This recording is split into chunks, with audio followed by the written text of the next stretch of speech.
संविधान बनाने वाले ने संविधान तो बेहतरीन बनाया ही, लेकिन इस संविधान की और देश की सुरक्षा के लिए आर्थिक सुरक्षा, राजनीतिक सुरक्षा, सामाजिक सुरक्षा, हर तरह का ख्याल रखते हुए बहुत सारे पदों को भी निर्मित किया, संवैधानिक पदों को भी निर्मित किया, और ताकि देश की सभी तरह से विकास हो सके। और इसमें सबसे बड़ी बात होती है, सबसे ज़्यादा लड़ाई होती है आर्थिक क्रिया के कारण। देश की संपत्ति सुरक्षित रहेगी, देश की संपत्ति बढ़ेगी तो देश में कल्याण होगा, देश के लोगों का कल्याण होगा, हम समृद्ध रहेंगे तो हम ज़्यादा सुकून का और ज़्यादा अच्छा सफल जीवन जी पाएंगे। तो देश की संपत्ति का इधर से उधर कुछ ना हो, करप्शन ना हो, सरकारी संपत्ति का ओल झोल ना हो। ओल झोल बोलने का मतलब होता है कि कोई गलत तरीके का इस्तेमाल ना कर ले, करप्शन ना कर ले। इसके लिए एक जबरदस्त पद है संविधान में हमारा, जिसको बोला जाता है controller and auditor general of India, CAG के नाम से जाना जाता है, जिसे नियंत्रक एवं महालेखा परीक्षक कहा जाता है।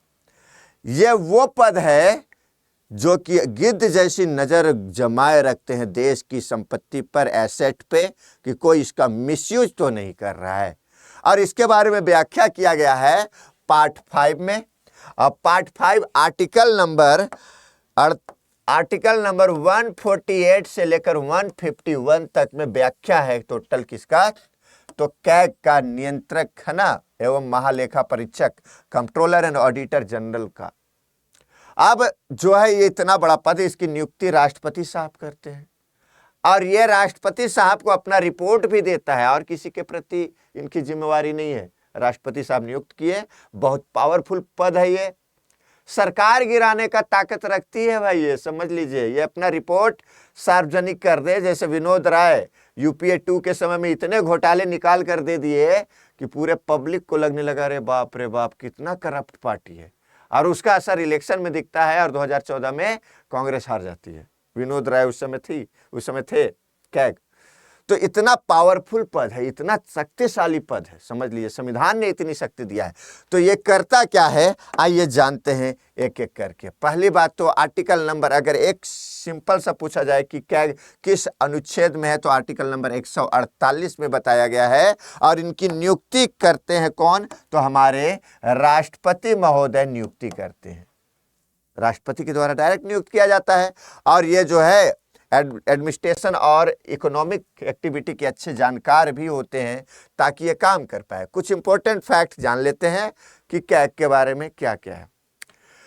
पहले बात तो यह है कि ये केंद्र और राज्य सरकार के व्यय का लेखा जोखा करता है। व्यय का लेखा जोखा का मतलब होता है कि सरकारी खर्च, फंड पास करवा लिया, बिल पास करवा लिया, यहाँ इतना लाख करोड़ का खर्च है, यहाँ पे ब्रिज बनना है, यहाँ पे रोड बनना है, यहाँ पे स्कूल बनना है, ये सब पे है ना, वो फोर्स घोटाला, हाउसिंग घोटाला, ये सब नाम पे ना, प्रधानमंत्री आवास योजना में इतना पैसा बांटना है, सब फंड पास करवा लिया, लेकिन खर्च नहीं किया, पॉकेट में रख लिया। MP MLA ये सब पॉकेट में बांट लिया, करप्शन ठेकेदार वगैरह को देके पास करवा लिया। अब उसकी जांच ये करता है कि बेटा सही में खर्चा किए हो कि बेवकूफ बनाए हो। और ये जांच अगर सही तरीके से कर लेना तो समझ ली एकदम सबका हालत खराब कर दे सही तरीके से। भाई करप्शन हर जगह, तो यहाँ पे क्या बोला जाए, लेकिन इनके में इतना पावर है कि सही तरीके से अगर जांच कर ले तो सबकी हालत खराब हो जाएगा। और इसकी वेतन जो है, वेतन को छोड़िए, वेतन थोड़ा हम लोग देख लेंगे क्योंकि ये बदल सकता है अब जो है, लेकिन जो चीज नहीं बदल सकता उसकी बात करते हैं। ये अपने पद पर 6 साल रहता है, इसका टेन्योर 6 साल से पहले कोई नहीं हटा सकता इसको, या तो 6 साल या तो अपने 65 साल के उम्र तक। अब सर आप बोले कि कोई नहीं हटा सकता है, इसका मतलब सही में इतना गारंटेड पद है, नहीं हटा सकता है, लेकिन उस तरह नहीं हटा सकता है जिस तरह अटॉर्नी जनरल को हटा देता है आदमी। अटॉर्नी जनरल का पद कैसा रहता है, on the pleaser of president, जब तक प्रेसिडेंट चाहे, जब तक प्रधानमंत्री चाहे। प्रधानमंत्री बोल देगा राष्ट्रपति साहब को कि भैया देखिए अटॉर्नी जनरल ठीक से काम नहीं कर रहे, एक काम करिए, बोलिए उनको कल से नहीं आने, मतलब सिंपल तरीके से उनको पद से हटाया जाता है। लेकिन इनको हटाने के लिए सुप्रीम कोर्ट के जज का जो प्रोसीजर होता है उस तरीके से हटाना पड़ेगा। इतना आसान नहीं है कि कल से मत आना, ये वाला हिसाब किताब बैंड बजा देगा सरकार का, समझ रहे कि नहीं। और विपक्ष वाला भी तो 6 साल ये पहले हो जाए या 65 साल ये पहले हो जाए, ये इनकी क्या है, टेन्योर है, कार्यकाल है, मतलब कार्य का सुरक्षा है इनका। दूसरी बात, ये सेवानिवृत्त होने के बाद, इनके रिटायरमेंट के बाद ये कोई दूसरा पद धारण नहीं कर सकता है, सरकारी पद नहीं धारण कर सकता है। अटॉर्नी जनरल के साथ इतना बाउंडेशन नहीं है, वो तो सलाहकार है ना केवल, एक तरह से समझ लीजिए, उनके पास अधिकार नहीं है। अटॉर्नी जनरल के पास अधिकार नहीं है ज्यादा, वो सलाहकार के रूप में ज्यादा है। लेकिन कैग के पास अधिकार है, कैग के पास अधिकार है, वो कुछ भी कर सकता, जो रिपोर्ट दे दिया वो बहुत वैल्यूबल रिपोर्ट हो जाता है।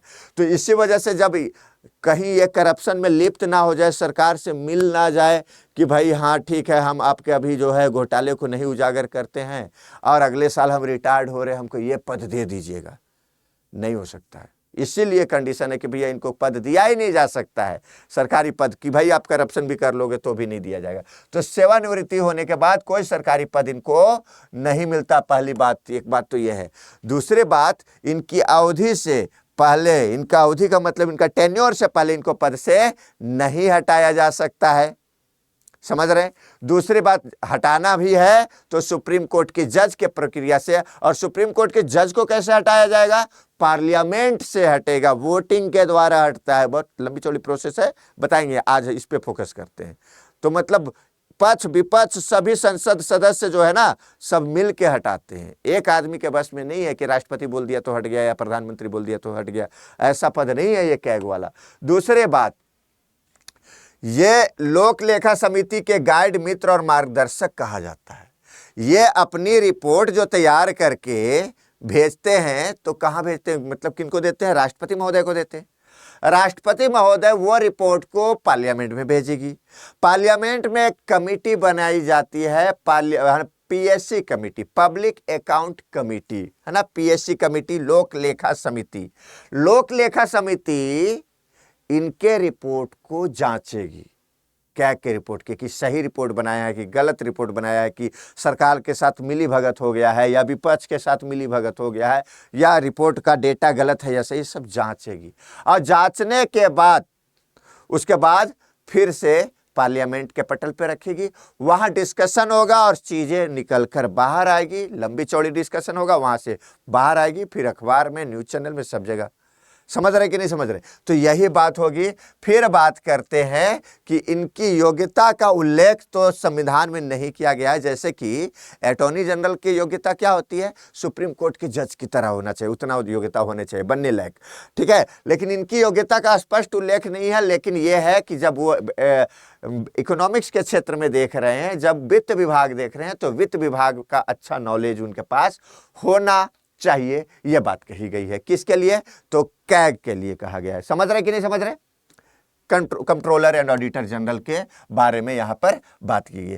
तो यह मूल रूप से है कैग का काम। अब यही चीजें आप देख लीजिए, मैंने विनोद राय का नाम लिया था ना, कब, 2012-13 के समय में इतने घोटाले निकल कर आए, कोयला घोटाला, जम्मू कश्मीर में फंडिंग की गई थी, बाढ़ आ गया था, उसके लिए घोटाला, हाउसिंग घोटाला हो गया, फिर उसके बाद हेलीकॉप्टर घोटाला हो गया।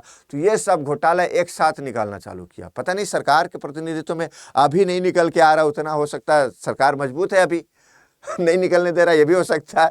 और उस समय का भी सरकार मजबूत था, यूपीए 2 भी मजबूत ही था, ऐसा नहीं था। लेकिन कैग अगर ईमानदार हो जाए ना, तो सरकार उसका कुछ नहीं बिगाड़ सकती है। क्यों नहीं बिगाड़ सकती, ये भी बताइए। क्योंकि इनको हटाने की प्रक्रिया कहां से होगी, पार्लियामेंट से होगी।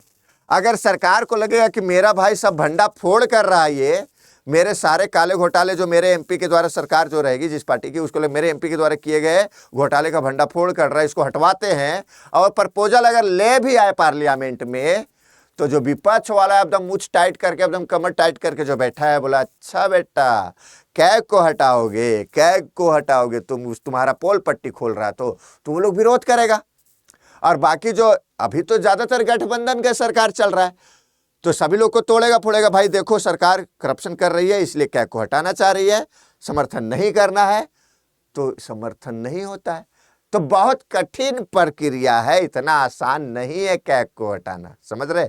तो कैग को भारतीय संपत्ति के चाहे देश की संपत्ति का रक्षक और पर्यवेक्षक का पद भी बोला गया है कि ये रक्षा भी करता है, पर्यवेक्षा भी करता है। बहुत ही बेहतरीन पद है। अब आपके लिए एक सवाल, करंट कैग कौन है?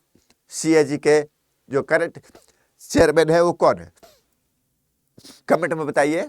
और इसके साथ ही अगर कोई डाउट है तो पूछिए। जय हिंद, जय भारत।